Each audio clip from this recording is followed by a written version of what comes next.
I remember the time that I saw a draw of Praying Hands by Albrecht Dürer and wondered about the history of the background. Once I started to search for the story, I found some stories and one of them impressed me the most. That story actually inspired me to create this channel to lead you all and learn all together to know our inner sides better and deeply and improve ourselves. Even though we don't know if it's the story or the fable, that's it. There once lived in a small village near Nuremberg a family with 18 children.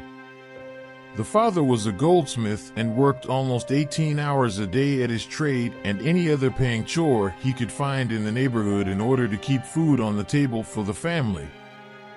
Dürer's two sons, Albrecht the younger and Albert, dreamt of becoming artists. Dürer was a skilled painter but did not have much money and could not afford to send either of his children to Nuremberg Academy where many successful artists studied. The two boys had a long debate about how one of them would go to work in the nearby mines and help support his brother at school. They finally agreed to toss a coin and the loser would work in the mines and earn money for his brother's education. Albert went down into the dangerous mines to work for his brother.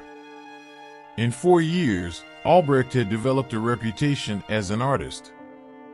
His etchings were far better than most of his professors' paintings and woodcuts, and by graduation he was earning good fees for commissioned works. It is said that when the young artist returned to his village, the Dürer family held a festive dinner on their lawn to celebrate Albrecht's triumphant homecoming. After a long and memorable meal, punctuated with music and laughter, Albrecht rose from his honored position at the head of the table to drink a toast to his beloved brother for the years of sacrifice that had enabled Albrecht to fulfill his ambition. His closing words were, "And now, Albert, blessed brother of mine, now it is your turn." That moment was one of helplessness and frustration, with heads all turned in eager expectation to the far end of the table where Albert sat, tears streaming down his pale face, shaking his lowered head from side to side while he sobbed and repeated over and over, "No." Albert rose from his chair and slowly wiped the tears from his cheeks. He glanced down the long table at the faces he loved and was too overcome to speak further. Finally, focusing on his right hand, he said softly, "No, brother. Every bone in my fingers, I have smashed at least one while I'm working in the mines, and it's even hard to toast a glass to you. I cannot go to Nuremberg.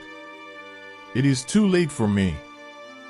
By now, he had hundreds of masterful portraits, pen and silver point sketches, charcoals, woodcuts, watercolors, and copper engravings on the walls of every great museums after more than 450 years. The chances are that you are familiar with Dürer's masterpiece is Praying Hands. We sometimes think that emotions are private, but they are not, they are shared. A powerful story can bring out the best and worst of our nature in an instant. You might want to see the high resolution of the Praying Hands. Click to link below and check our blog. If you enjoyed till here, we would love to see you subscribe and give us any feedback. Stay tuned.